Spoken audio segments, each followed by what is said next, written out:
Welcome to NSTV news. నేను సౌజన్య. ముందుగా ముఖ్యాంశం.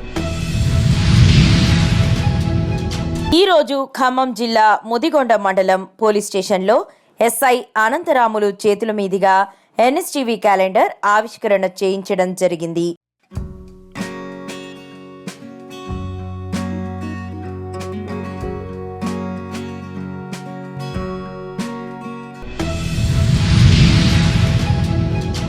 గత నెల 27వ తేదీన కొండనపల్లి గ్రామ శివారులో హత్యకు గురైన మహిళా మృతదేహం లభించిన విషయం తెలిసిందే. తల్లితో పాటే ఉన్న బాబు అదృశ్యమైన ఘటనలో బాలుణ్ణి కనిపెట్టి అదుపులోకి తీసుకున్న Choppadandi circle inspector CI R Prakash Goud, Gangadhara SI Narender Reddy బాలుణ్ణి నానమ్మ మరియు తాతలకు అప్పగించిన Karimnagar rural division ACP ASP Shubham Prakash IPS.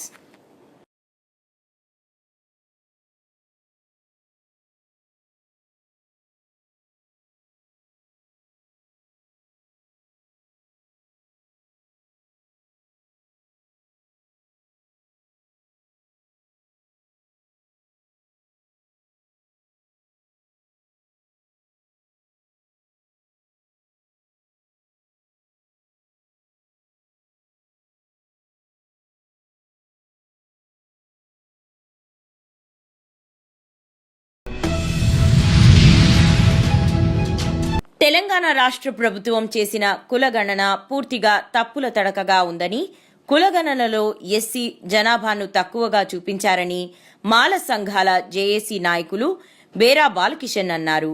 మాల సంఘాల జేఏసీ నాయకులు మందాల భాస్కర్, జి చిన్నయ్యతో కలిసి బషీర్బాగ్ ప్రెస్ క్లబ్లో ఆయన విలేకరులతో మాట్లాడుతూ ఎస్సీ రిజర్వేషన్ 20% పెంచాలని, ఎస్సీ ఎస్టీ రిజర్వేషన్లను వర్గీకరించకూడదని అన్నారు.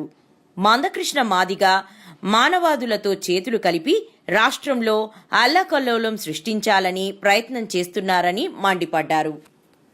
మా మిత్రుడు రేపు 7వ తారీఖున 1,00,000 డబ్బులు 1000 గొంతులు అనే కార్యక్రమం పెట్టిండు. ఈ 1,00,000 డబ్బులు 1000 గొంతుల్లో మాదిగలు అనే వాళ్ళు ఎవ్వరు కూడా తిరగడం లేదు.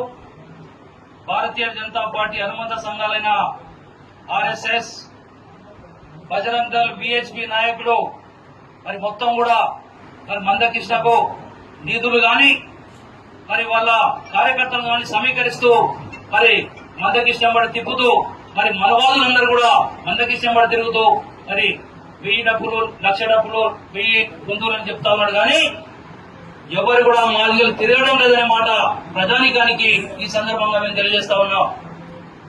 మీ అందరికీ కూడా తెలుసు, మందకృష్ణ గారికి గతంలో జి కిషన్ రెడ్డి గారు అనేక విధాలుగా సహాయ సహకారాలు అందిస్తూ కిషన్ రెడ్డి గారి దగ్గర ఉన్నటువంటి తన బ్లాక్ మనీ మొత్తం కూడా మరి ట్యాక్స్ నుంచి తప్పించుకోవడానికి ఎవరో చెప్పారట, మందకృష్ణ మీద పెట్టుబడి పెట్టండి, 2 విధాలు మనకు ఉపయోగపడుతుంది అని చెప్పి. ఇది జరుగుతున్నటువంటి నాటకం, ఇది జరుగుతున్నటువంటి కార్యక్రమం. సోదరులారా, ఇలా మాల మాదిగల్లో చిచ్చు పెట్టి మాల మాదిగల్లో మరి విభేదాలు సృష్టించి భారతీయ జనతా పార్టీని అధికారంలో తీసుకురావడానికి జరుగుతున్నటువంటి కుట్ర మందకృష్ణ గారు చేస్తా ఉన్నారు. మేము కూడా చెప్తా ఉన్నాం, నిజంగా రేవంత్ రెడ్డి గారు ముఖ్యమంత్రి గారు మీకు మా మాదిగల మీద గాని మా మాదిగల మీద గాని మా 50 నిజంగా ఉపాధి రాష్ట్రం ఉన్నటువంటి ఇప్పుడు కూడా 59 కులాల్లో మా మీద ప్రేమ ఉంటే రేవంత్ రెడ్డి గారు మీ శాఖల మీద నెలకాలం గుర్తుపెట్టుకుంటాం. మేము మా మాదిగ సోదరుడు ఉన్నటువంటి మా సంపదకి ముఖ్యమంత్రి పీఠాన్ని ఇచ్చేసి నువ్వు తప్పకుండా దళిత జాతి మొత్తం రేవంత్ రెడ్డి గారికి కృతజ్ఞత చెప్తామనే మాట తెలియజేస్తా ఉన్నాం. కానీ నీకు ఏమాత్రం కూడా అవగాహన లేకుండా జడ్జిమెంట్ వచ్చినటువంటి ఒకటే రోజుల్లో నువ్వు చదవకుండానే మరి గాలి మాటలు చెప్పి నేను అది ప్రజలందరూ కూడా తప్పుదో పట్టిస్తున్నాం. ముఖ్యమంత్రి గారు, ఇది మంచి పద్ధతి కాదు. మీరు చెప్తా ఉన్నారు మేము మేనిఫెస్టోలో పెట్టినామని. రేవంత్ రెడ్డి గారు మీరు అధికారంలో వచ్చే రోజు మేనిఫెస్టోలో రేషన్ కార్డు ఇస్తామని చెప్పినారు, మరి దళిత బంధువులు పెంచుతామని చెప్పినారు. మరి అదేవిధంగా మరి అనేక హామీలు ఇచ్చి మరి వృద్ధాప్యులకు వృద్ధులకు గానీ వితంతులకు గానీ 4,500 పెన్షన్ ఇస్తాను. ఇవన్నీ మేనిఫెస్టో లేవా? ఏడాది అయింది, ఇప్పటి వరకు కూడా ఒక్క పెన్షన్ కూడా ఇవ్వలేదు. ఇవన్నీ మర్చిపోయి కేవలం నీ స్వార్థ రాజకీయాల కోసం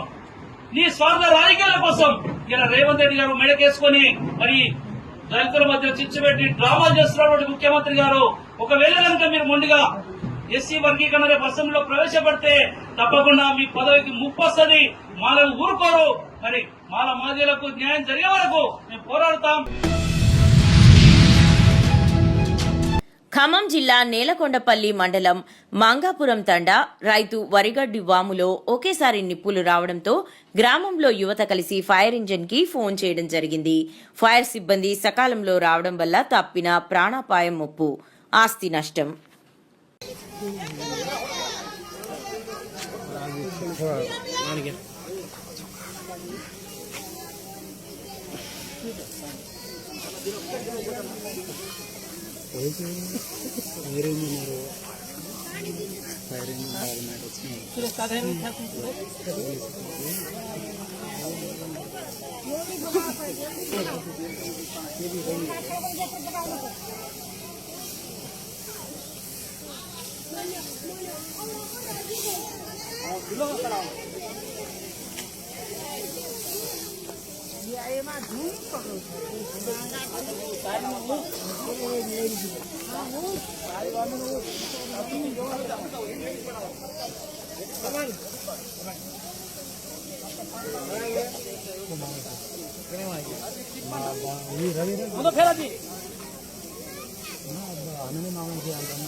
ఏలూరు జిల్లా జంగారెడ్డిగూడెం మండలం స్థానిక జంగారెడ్డిగూడెంలో బైపాస్లో 3 డీసీఎం వాహనాలలో ఎటువంటి అనుమతులు లేని ఆవులను తరలిస్తూ ఉండగా ఆ వాహనాన్ని పోలీసులు ఆపి పోలీస్ స్టేషన్కి తీసుకువచ్చి సంబంధిత వ్యక్తులపై కేసులు నమోదు చేస్తున్న పోలీసులు.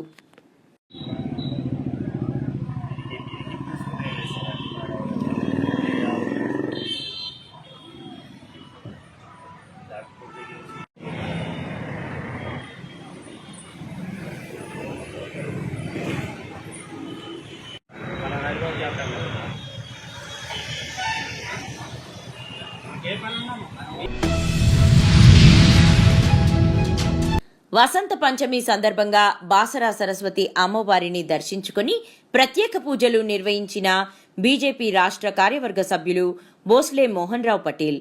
అనంతరం ధర్మ సంస్థాపన Sri Chilkuri Balaji temple protection movement Atmaram Maharaj ఆధ్వర్యంలో అమ్మవారి ఆలయంలో చిన్నారులకు పెన్నులను పంపిణీ చేయడం జరిగింది. అలాంటి ఒక మంచి మనసుతో వాళ్ళు ముందుకెళ్తున్నారు. దాంతోపాటు ఇక్కడ చెప్పే ఇంకో మంచి విషయం ఏంటంటే, ఎవరైనా చదువుకునే పిల్లలు, అది అమ్మాయి కావచ్చు అబ్బాయి కావచ్చు, ఎవరైనా చదవడానికి అవకాశం లేకపోతే వాళ్ళు సెక్షన్ సపరేట్ గా చేశారు. అక్కడ వచ్చి పిల్లలు హాయిగా కూర్చొని చదువుకోవచ్చు. అలా చదివిన వాళ్ళు ఉన్నతంగా చదివి వాళ్ళు ఆయా విద్యలో ముందుకెళ్లి ఉద్యోగాలు పొంది ఈ దేశ భవిష్యత్తుకి, ఈ ధర్మానికి, దేవుళ్ళకి పంచడం వారి యొక్క ప్రధాన ఉద్దేశం. వారికి మేము కూడా ఇప్పుడే తెలియజేశాం. For soldier gun important, for student pen important అని మనము ఈ ఫిబ్రవరి నెలలో ఈరోజు పూజ చేశాం కదా. ఈరోజు తర్వాత తెలంగాణ స్టేట్ మొత్తానికి 10th క్లాస్ ఎగ్జామ్ రాసే గవర్నమెంట్ స్కూల్ పిల్లలకి మనం పెన్ ఇవ్వబోతున్నాం. ఎంత అద్భుతం! 2,50,000 పెన్నులు. ఇది మామూలు కాదండి. ఇది అమ్మవారి అనుగ్రహం చేత మాత్రమే సాధ్యపడుతుంది. క్రితం సంవత్సరం చేశాం, మళ్ళీ ఈ సంవత్సరం మాకెవరెవరు దాతలు సహకరించారో వాళ్ళందరూ కూడా ఆ సరస్వతి అమ్మవారి అనుగ్రహం పరిపూర్ణ ఉండాలని కోరుతూ, ఇంత మంచి వ్యక్తిని కలిసాం కాబట్టి ఇక్కడి నుంచే ఒక 5 పిల్లలకి ఇస్తూ ప్రారంభం చేస్తామని సంకల్పంగా జగదంబ సరస్వతి మాతాకి అలా ఒకటి పట్టుకోండి, పిల్లలకి సూర్యాపేట జిల్లా హుజూర్ నగర్ లో రామస్వామి గట్టు వద్ద ఎన్నో సంవత్సరాలుగా నివాసముంటున్న నిరుపేదల ఇల్లులు తొలగించాలని అధికారులు ఆదేశించడంతో ఆగ్రహించిన నిరుపేదలు హుజూర్ నగర్ ప్రధాన రహదారిపై మంత్రి ఉత్తమ్ కుమార్ రెడ్డి ఫ్లెక్సీతో నిరసన. 3.5 ఎకరాల స్థలంలో నిరుపేదలు నివాసం ఉంటుండగా కోర్టుకు స్థలం కేటాయించడం ఏమిటని ఆగ్రహం వ్యక్తం చేసిన నిర్వాసితులు. గత కొన్ని సంవత్సరాల నుండి ఇల్లు కట్టుకొని నివాసం ఉంటున్నాము. ఇక్కడ సుమారు 3.5 లక్షలు పెట్టి ఇల్లులు కట్టుకోవడం జరిగింది. ఎన్నికల సమయంలో వచ్చి మాకు ఓట్లు వేయండి, మమ్మల్ని గెలిపిస్తే మీ ఇల్లు ఉంటాయని చెప్పినారు. గెలిపించిన తర్వాత ఇప్పుడేమో మేము ఉంటున్న స్థలంను కోర్టుకు కేటాయించడం ఏమిటని ప్రశ్నిస్తున్నారు. ఉత్తమ్ కుమార్ రెడ్డి వచ్చి మాకు న్యాయం చేయాలని కోరుతున్నారు. ఏమని అడుగుతావు? కట్టుకునే రోజు ఆపచ్చు కదా. 1.5 పెట్టి కట్టుకున్నావు, ఇంతకైతే కట్టుకోలే. ఇప్పుడు 8 సంవత్సరాలు 9 సంవత్సరాలు అందులో పడి ఉంటున్నాం మేము. ఏ కార్యకర్తలు వచ్చిందా, ఏ సారలు వచ్చిందా, ఏ కర్తలు వచ్చిందా, ఎవరు రాలేదు. ఈ రోజు లాస్ట్కి వచ్చి అన్ని పెట్టుకున్న తర్వాత అన్నున్న తర్వాత ఇన్ని సంవత్సరాలు మేము ఉంటుంటే కదా, ఇన్ని సంవత్సరాలు ఎవరు రాకుండా ఇప్పుడు ఇల్లు తీసేమంటే మీరు ఎడుకోవాలంటే ఎక్కడ ఉంటారు మేము? మాకేం అవసరం లేదు. మాకు ఈ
కాకినాడ జిల్లా కిర్లంపూడిలో మాజీ మంత్రి వైసీపీ నాయకులు ముద్రగడ పద్మనాభరెడ్డి ఇంటిపై జరిగిన దాడి ఖండిస్తూ రౌతులపూడిలో వైఎస్సార్ కాంగ్రెస్ పార్టీ నాయకులు వాసిరెడ్డి జమీల్ మాట్లాడుతూ రెడ్ బుక్ అమలు చేస్తున్నారని, ఈ సంఘటనపై ప్రభుత్వం సరైన చర్యలు తీసుకోకపోతే భవిష్యత్ కార్యాచరణ ప్రకటిస్తాం అని అన్నారు.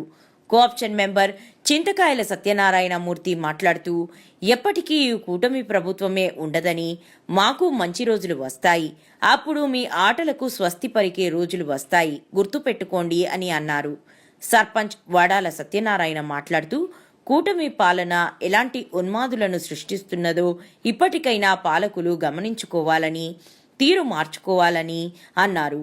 ఈ కార్యక్రమంలో పార్టీ నాయకులు వాసిరెడ్డి భాస్కర్ రావు, సర్పంచ్లు సర్నం శ్రీను, పోలుపర్తి తాతాజీ, పకుర్తి జయబాబు, దాలియా దొర, కోటిబాబు, దేవుడు, దొర, ఎంపీటీసీలు రాయ్ ప్రసాద్, లచ్చిరెడ్డిపాలెం సాయి, దయ్యాలప్పన్న బాబు, పార్టీ నాయకులు గొల్లు వెంకటరమణ, కాకి నాని, సుర్ల సత్యనారాయణ, అడపా సత్తిబాబు, పారెపల్లి రామకృష్ణ కార్యకర్తలు పాల్గొన్నారు. వైఎస్ఆర్సీపీ కార్యకర్తలకు మరియు ప్రెస్ మీడియా వారికి నమస్కారములు. రాష్ట్రంలో గత 7 నెలల నుంచి టీడీపీ గవర్నమెంట్ అధికారంలోకి వచ్చిన దగ్గర నుంచి దాడులు జరుగుతున్న విషయం ప్రతి ఒక్కరికి తెలిసిందే. నిన్న ముద్రగడ పద్మనాభం గారి ఇంటి మీద దాడి జరగడం అది చాలా దురదృష్టకరం. ఇలాంటి దాడులు మళ్ళీ రిపీట్ కాకుండా ప్రభుత్వాన్ని, పోలీసు వారిని ఇటువంటి దాడులు మళ్ళీ జరగకుండా చూడాలని చెప్పని ఈ సభాముఖంగా మేము అందరం తెలియపరుస్తున్నాం. ఇటువంటి దాడులు జరిగితే మన వైఎస్ఆర్సీపీ అంతా కూడా మరి తీవ్రమైన ప్రభావం చూపిస్తామని చెప్పేసి రౌతుడు మండలం యొక్క కార్యకర్తల నాయకులందరూ కూడా ఈ యొక్క పెద్ద ఎమ్మెల్యే చేసిందే కాకుండా రేపు మళ్ళీ ఇటువంటి దాడులు జరగకూడదని కూటమి ప్రభుత్వానికి మేము హెచ్చరిస్తున్నాం. మండలంలో సమావేశం అయ్యి ముద్రగడ పద్మనాభం గారి మీద మన జరిగిన దాడి నిమిత్తం ఇక్కడ ఏకంగా ఖండించడానికి మీడియా సమావేశం ఏర్పాటు చేయడం జరిగింది. ఈ సమావేశం చేసిన విలేకరులకి అందరికీ కూడా నమస్కారాలు. పేరు మీద ఈ కూటమి ప్రభుత్వం వచ్చి 7 నెలలు అవుతుంది. 7 నెలల్లో కూడా అభివృద్ధిమే కాకుండా ప్రతి నెల ప్రతి చోట ఎక్కడో కాడ ఏదో ఒక అరాచకం సృష్టించి ప్రతిదాన్ని కూడా డైవర్షన్ పాలిటిక్స్ చేస్తున్నారు కూటమి ప్రభుత్వం. రథసప్తమి పర్వదినం సందర్భంగా ఈరోజు తిరుమలగిరి సూర్య భగవానుడి దేవాలయంను సందర్శించి స్వామివారిని దర్శించుకొని ప్రత్యేక పూజలు చేసిన కంటోన్మెంట్ ఎమ్మెల్యే శ్రీ గణేష్. ఆలయానికి వెళ్లిన ఎమ్మెల్యే శ్రీ గణేష్ కి ఆలయ మర్యాదలతో ఘన స్వాగతం పలికిన ఆలయ అధికారులు స్వామివారిని దర్శించుకుని జనులందరూ సుఖ సంతోషాలతో ఆయురారోగ్యాలతో ఉండాలంటూ ఆకాంక్షించారు. దేవాలయానికి వస్తున్న భక్తులకు ఎలాంటి అసౌకర్యం కలగకుండా తగిన జాగ్రత్తలు తీసుకోవాలని అధికారులకు సూచించిన ఎమ్మెల్యే శ్రీ గణేష్ అనంతరం దేవాలయానికి విచ్చేసిన భక్తజనులకు మజ్జిగ పంపిణీ కార్యక్రమాన్ని ప్రారంభించారు.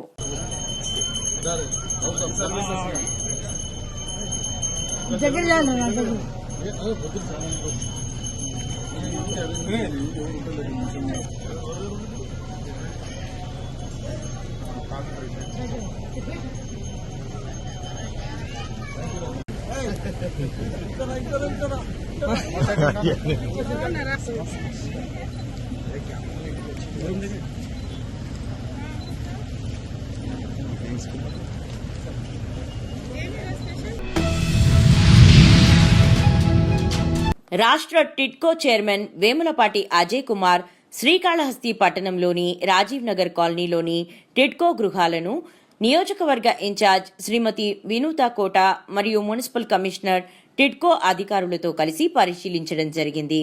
అసంపూర్తిగా ఉన్న గృహాలను త్వరలో పూర్తి చేసి లబ్ధిదారులకు అందించాలని అధికారులకు ఆదేశాలివ్వడం జరిగింది. అనంతరం లబ్ధిదారులతో ముఖాముఖి మాట్లాడి వారి సమస్యలను తెలుసుకుని తప్పకుండా కూటమి ప్రభుత్వం ఇచ్చిన మాట ప్రకారం ఈ సంవత్సరం ముగిసేలోపు ప్రతి లబ్ధిదారుడికి అందిస్తామని హామీ ఇచ్చారు. రాష్ట్ర టిడ్కో చైర్మన్ శ్రీ వేములపాటి అజయ్ కుమార్ గారికి శ్రీకాళహస్తి ఏపీ సీడ్స్ సర్కిల్ వద్ద జనసేన పార్టీ ఇన్ఛార్జ్ శ్రీమతి వినూతా కోట గారికి పెద్ద ఎత్తున జనసేన నాయకులు ఘన స్వాగతం పలికి అక్కడ నుండి రాజీవ్ నగర్ కాలనీలోని గృహాల వద్ద భారీ ర్యాలీగా వెళ్లడం జరిగింది. ఈ కార్యక్రమంలో జనసేన పార్టీ మండల అధ్యక్షులు, నాయకులు, జన సైనికులు, వీర మహిళలు పెద్ద ఎత్తున కూటమి నాయకులు పాల్గొన్నారు. ఇటువంటివన్నీ కూడా చూసి ఒక పొరపాటు అది మరి యాదృచ్ఛికంగా జరిగిందో కావాలని చేశారో.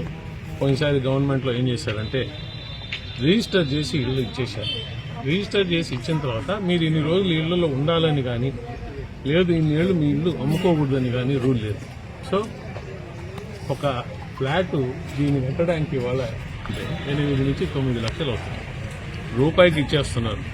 సో రిజిస్టర్ చేసుకొని ఇమ్మీడియట్గా కొన్ని దగ్గర రిజిస్ట్రేషన్స్ అవుతున్నాయి. అంటే రూపాయి కొనుక్కొని మరి అది ఎటువంటి జనాలకి ఇచ్చారో మాకు తెలియదు కానీ 1 లక్షకి 2 లక్షలకి 3 లక్షలకి అత్తసాలం అదేదో ఉంది కదా, అత్త సొత్తు అల్లుడు స్నానం చేసినట్టు ఊరికి వచ్చింది ఇది చేసినారని దాన్ని రిజిస్ట్రేషన్స్ దాని మీద కూడా ఎంక్వైరీ చేస్తున్నాం. ఒక 1 ఇయర్ 1.5 ఇయర్ లోపల రిజిస్ట్రేషన్ చేసింటే అటువంటి రిజిస్ట్రేషన్స్ క్యాన్సిల్ చేయడం అనేది కూడా ఆలోచిస్తున్నాం. ఖచ్చితంగా కూడా ఇటువంటి స్కామ్లన్నీ కూడా బయటపెట్టి నిజమైన లబ్ధిదారులకి ఎవరికైతే అప్పటి ప్రభుత్వం ఇవ్వాలా, మంచి ఇల్లు ఇవ్వాలా, మంచి ప్రామాణికం గల ఇల్లు ఇవ్వాలా అని డిసైడ్ చేసినారు. అది అయ్యేటట్టు చూస్తామని చెప్పి అందరి ముందర హామీ ఇస్తూ థ్యాంక్ యూ. ఇల్లు వాళ్ళకి కూడా పోగా ఇవాళ 2 సంవత్సరాలు 3 సంవత్సరాల తర్వాత ఈ ఎవరైతే ఇల్లు అప్లై చేసుకున్నారో వాళ్ళ పేర్లు లోన్ రాయినాయి కాబట్టి బ్యాంక్ మేనేజర్లు వాళ్ళ చుట్టూ తిరుగుతూ బ్యాంక్ రికవరీ ఏజెంట్లు వాళ్ళని బెదిరించడం, మీరు డబ్బులు కట్టాల్సిందే అని. నేను పోయిన దగ్గరల్లా అటువంటి వాళ్ళు వచ్చి బాధితులు, అయ్యా మేము 50,000 కట్టాము, ₹1,00,000 కట్టాము, మా పేరు మీద లోన్ తీసుకున్నారు 3 లక్షలు, 3.5 లక్ష, 3,65,000 అట్లా, మాకు ఇల్లు అయితే ఇవ్వలేదు, మీరు బ్యాంక్ వాళ్ళు మమ్మల్ని వచ్చి బెదిరిస్తున్నారు అని చెప్పి చాలా దగ్గర తెలిస్తే అటువంటి సమాచారాన్ని అంతా సేకరించి ఇవాళ కూటమి ప్రభుత్వం 145 కోట్లు ఎవరి పేరు మీద అయితే ఇట్లా లోన్స్ డ్రా చేశారో, ఎవరికైతే ఇల్లు ఇవ్వలేదో వాళ్ళ సమాచారం అంతా సేకరించి డిసెంబర్ 30వ తేదీ దాకా ఎన్ని ఈఎంఐలు బ్యాంకు కట్టాలో ఇవన్నీ కూడా ఈ ప్రభుత్వం కట్టే విధంగా 145 కోట్లు శాంక్షన్ చేశారు. అది ఇవాళ రేపట్లో బ్యాంకులు కట్టడం అవుతుంది. అలాగే దీనికి శాశ్వత అంటే ఇప్పుడు 30 దాకా కట్టాం, మళ్ళా మార్చి వస్తే మళ్ళీ వాళ్ళు అమ్మడి పడతారు, మళ్ళీ ఇంకో క్వార్టర్ వస్తే మళ్ళీ పడతారు. కాబట్టి శాశ్వత పరిష్కారంగా 365, 430 చదరపు అడుగుల 2 వెరైటీస్ ఇల్లు ఎంత తొందరగా కంప్లీట్ చేయగలిగితే చెయ్యండి, దానికి ఎంత వనరులు కావాలా, ఏం చేయాలా అని చెప్పి అడిగితే మేము దాని మీద అంతా లెక్కలేసి డిపార్ట్మెంట్ వాళ్ళంతా మాట్లాడి ఒక 4,500 కోట్లు లోన్ కావాలంటే హడ్కోలో 4,450 crores లోన్ శాంక్షన్ చేశారు. ఆ శాంక్షన్కి ఫైనాన్షియల్ గ్యారంటీస్ ఈ సంవత్సరం ఎండ్కి వీలైన అంటే మా టార్గెట్ 1,00,000 ఇళ్ళు, ముఖ్యంగా 365 చదరపు అడుగులు, 430 చదరపు అన్ని 100% కంప్లీట్ చేసి అన్ని సదుపాయాలతో కూడా కంప్లీట్ చేసి ఇవ్వాలని ఈ 2025 ఎండ్కి చేయాలని. ఇది చేయాలంటేనే దాదాపు 6,000 కోట్లు కావాలి. ఈ 4,500 కోట్లు ఒక లోన్ శాంక్షన్ అయింది. ఇది కాకుండా ఈ లబ్ధిదారులు ఏదైతే బ్యాంక్ లోన్లు తీసుకున్నారో డ్రా చేయకుండా ఉన్న డబ్బులు కొంచెం ఉన్నాయి. ఈ 145 కోట్లు మనం ప్రభుత్వం కడితే ఎన్పిఏ కాకుండా ఉంటుంది. అప్పుడు అవి కూడా ఒక 1,200 crores దాకా డ్రా చేసుకోవచ్చు. సో ఈ రెండు కూడా కలిపితే కావాల్సిన డబ్బులు వస్తాయి. 90% ఆఫ్ ద ప్రాజెక్ట్స్ 300 చదరపు అడుగు ఇళ్ళు కొన్ని మిగులుతాయేమో, కానీ మిగిలినంతా కంప్లీట్ చేయాలని చెప్పి మా అభిప్రాయం. రాజంపేట వైసీపీ కార్యాలయంలో సోమవారం ఫీజు పోరుపై పోస్టర్ను వైసీపీ నేతలు ఆవిష్కరించారు. ఈ సందర్భంగా వైసీపీ నాయకులు పోలా వెంకటరమణారెడ్డి మరియు నియోజకవర్గ మహిళా అధ్యక్షురాలు సురేఖ మాట్లాడుతూ, ఎన్నికల్లో కూటమి ప్రభుత్వం ఇచ్చిన హామీలను అమలు చేయకపోవడం వలన విద్యార్థులు తీరని అసంతృప్తి, బాధతో ఉన్నారని, ఫీజులు కట్టలేక చదువులు అర్ధాంతరంగా ఆగిపోయే పరిస్థితి ఏర్పడిందని, ఫీజు రియంబర్స్మెంట్ నిధులు వెంటనే విడుదల చేయాలని, ఫిబ్రవరి 5న విద్యార్థులు తల్లిదండ్రులతో కలిసి అన్ని కలెక్టర్ల కార్యాలయాలకు వినతిపత్రం అందజేస్తామని వారు తెలియజేశారు.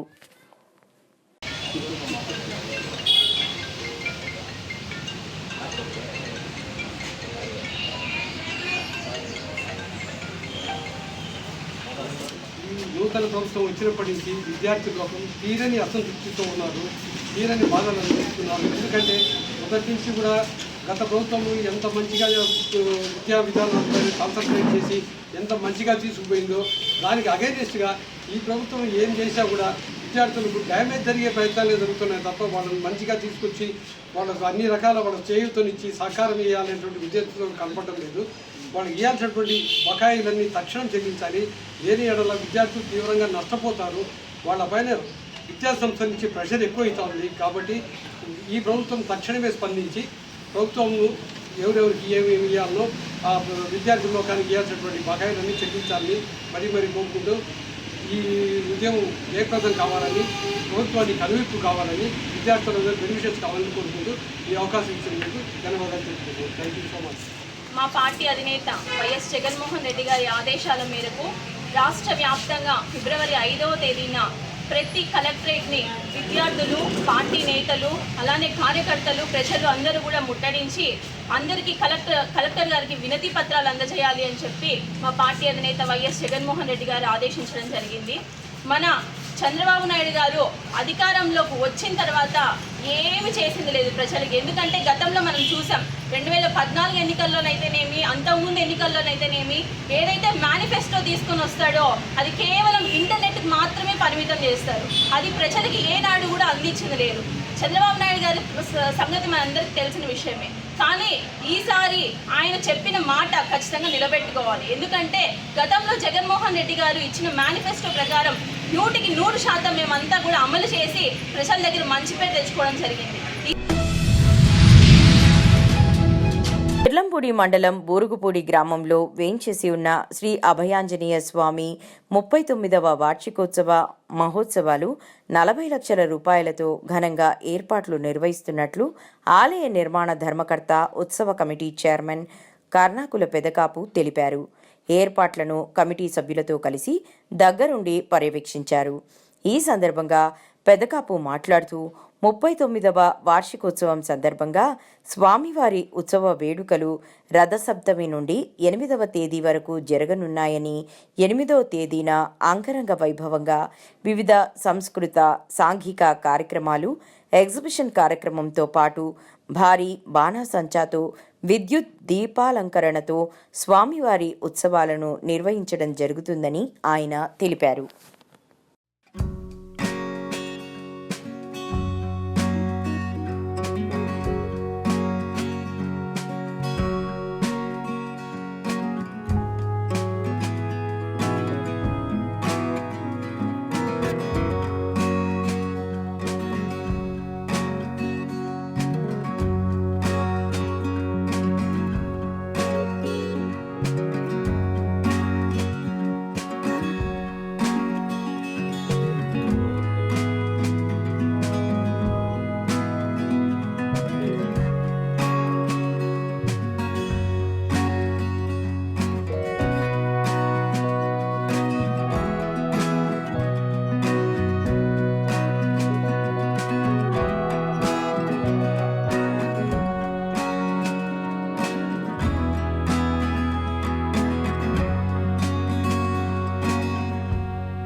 బూరుగుపూడి కిల్లంపూడి మండలం బూరుగుపూడి గ్రామంలో 39వ జాతర మహోత్సవం అనేది ప్రతి సంవత్సరం కూడా 39వ సంవత్సరం ఇది.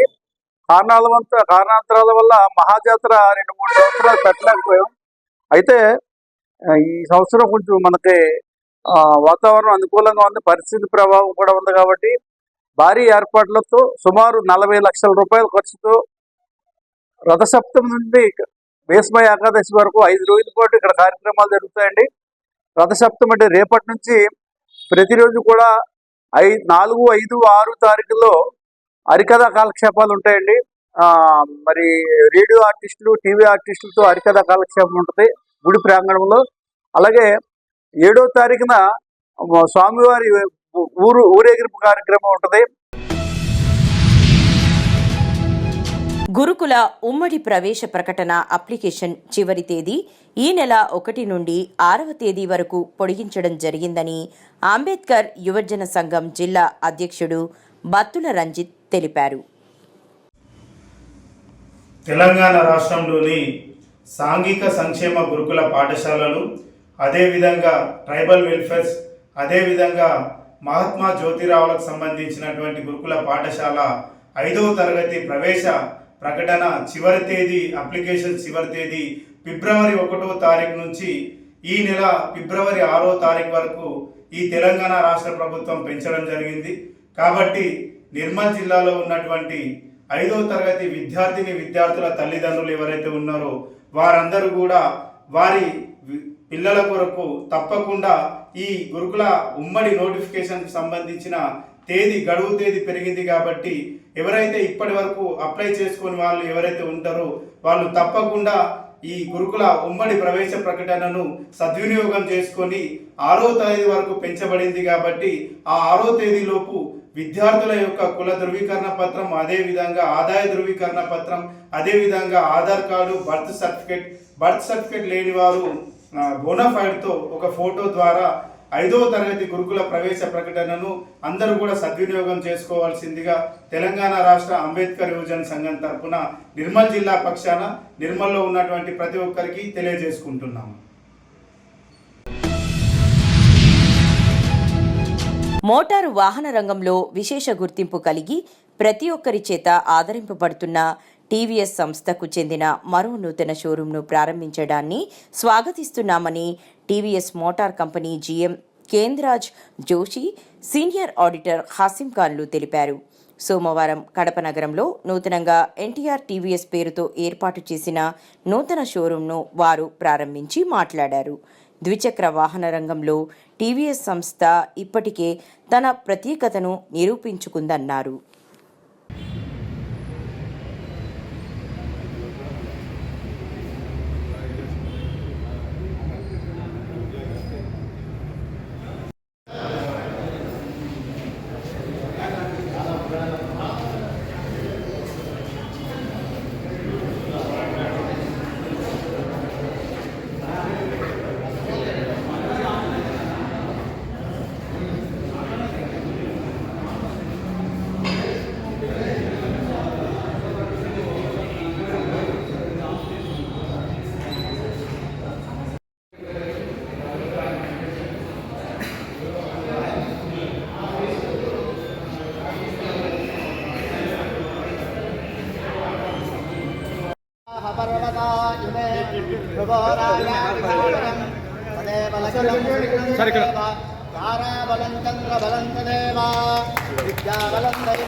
योद्धस्मज्जुहुराणमेधो भूयिष्ठान्ते नमवुक्तं विधेम अग्निर्नः पादवृत्तिकाः नक्षत्रं देवमिन्द्रियम् इदमासान् विचक्षणम्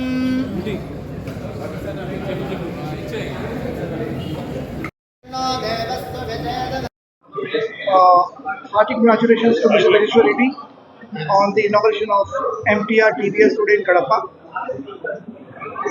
As a company, we are committed to our customers remaining excited in both sales and service, and the objective of opening a new showroom here was that only. You can see the kind of info we have given, the kind of workshop showroom that we have given here. This will ensure that all the customers who want to buy TVS will remain very happy with the services that we are giving in Kadapa.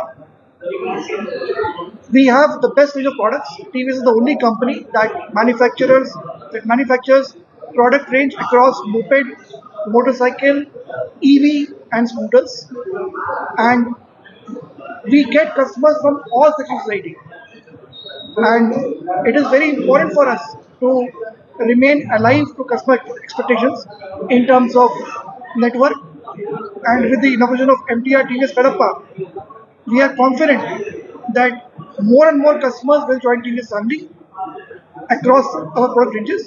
More customers will come to us for service, and more customers will talk positive and good things about TVS in the market.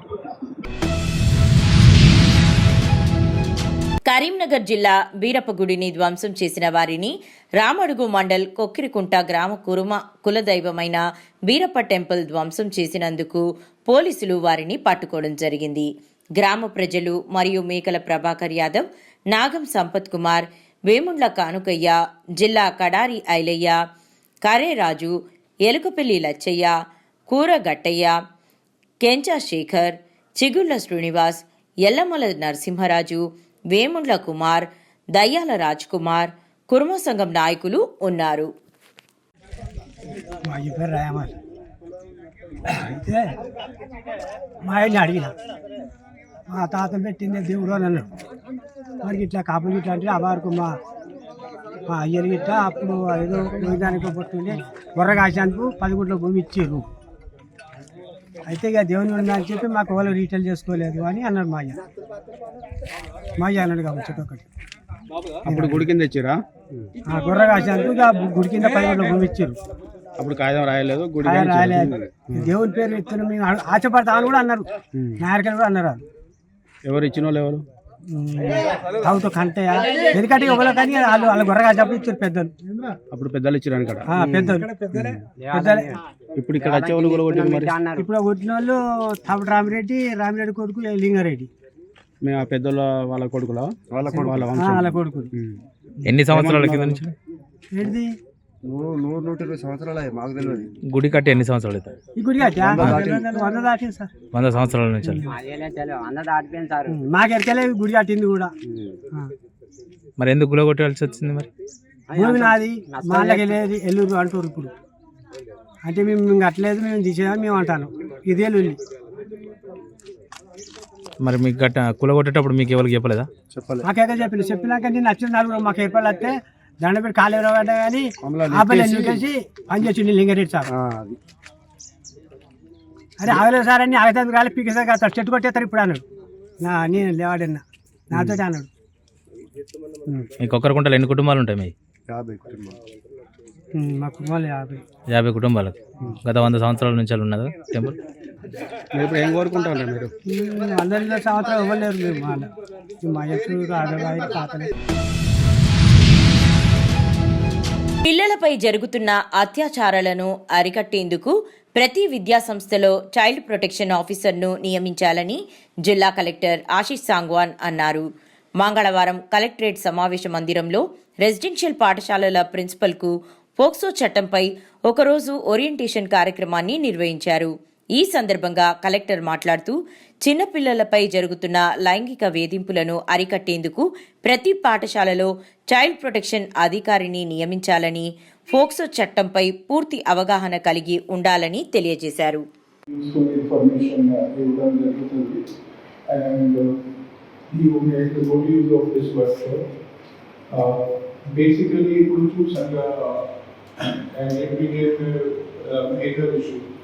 So first priority is prevention.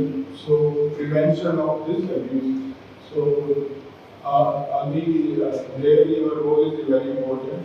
You have to sensitize other teachers and students also. So then even if some minor cases unde, appudu immediate reporting chesi police action and other actions have to be initiated.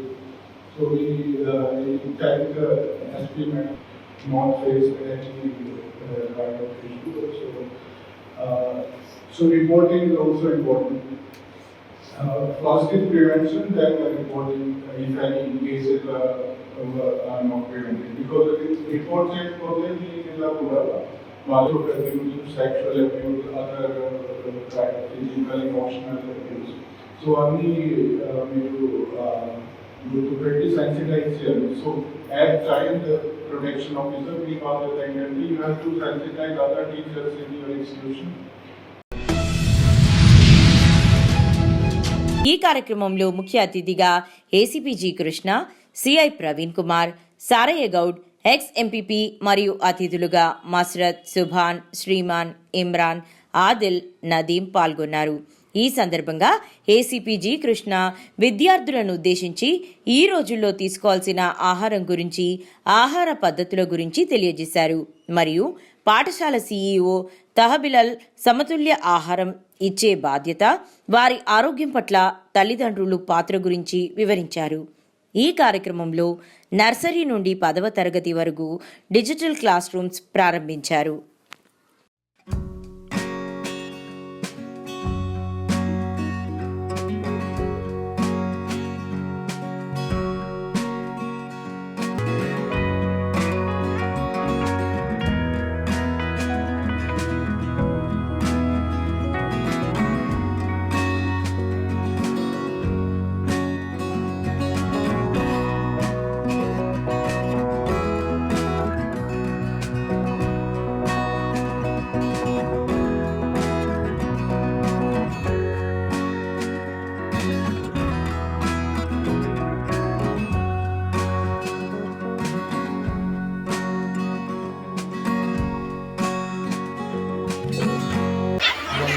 Crescent high school Subhash Nagar క్యాంపస్లో food ఫెస్టివల్ని ఏర్పాటు చేయడం జరిగింది. Flavours of taste అని పేరుతో. ఈ ప్రోగ్రాంలో చాలామంది పిల్లలు ఉత్సాహంగా రకరకాల వంట డిషెస్ ఇంటి నుంచి చేసుకొని వచ్చి ఇక్కడ market system type exhibition type చేసి పిల్లలకు సేల్ గురించి, మనీ యొక్క కాన్సెప్ట్ గురించి, టోకెన్ సిస్టమ్ గురించి, మళ్ళీ ఇంపార్టెన్స్ ఆఫ్ ఫుడ్ తెలవాలని ఈ ప్రోగ్రామ్ మనం ఏర్పాటు చేసినాం. మనం 3 స్కూల్స్లో కూడా Crescent high school Kalvasrampur, Crescent high school Subhash Nagar, Crescent high school Guruganagar కూడా ఇలాంటి ప్రోగ్రామ్స్ చాలా ఇంతవరకు చేశాము. ఇంకా ఫ్యూచర్లో కూడా చాలా ప్రోగ్రామ్స్ చేయబోతున్నాము. నేను ఇక్కడ ఒక మన స్కూల్ మేనేజ్మెంట్కి మరియు చాలా రోజుల నుంచి కష్టపడ్డ పేరెంట్స్కి మరియు పిల్లలకు మరియు మాకు ఇక్కడ టైం ఇచ్చిన చీఫ్ గెస్ట్కు ఏసీపీ సార్కి, సడైగౌడన్నకు, మళ్ళీ మన రిపోర్టర్ మిత్రులకు అందరికీ ధన్యవాదాలు చెప్తున్నాను. ఈ ప్రోగ్రామ్ యొక్క సక్సెస్ వెనుక చాలా కృషి చేసిన మన principal sir, managing director sir కూడా కృతజ్ఞత తెలుపుతున్నాను. చాలా బాగా చెప్పింది.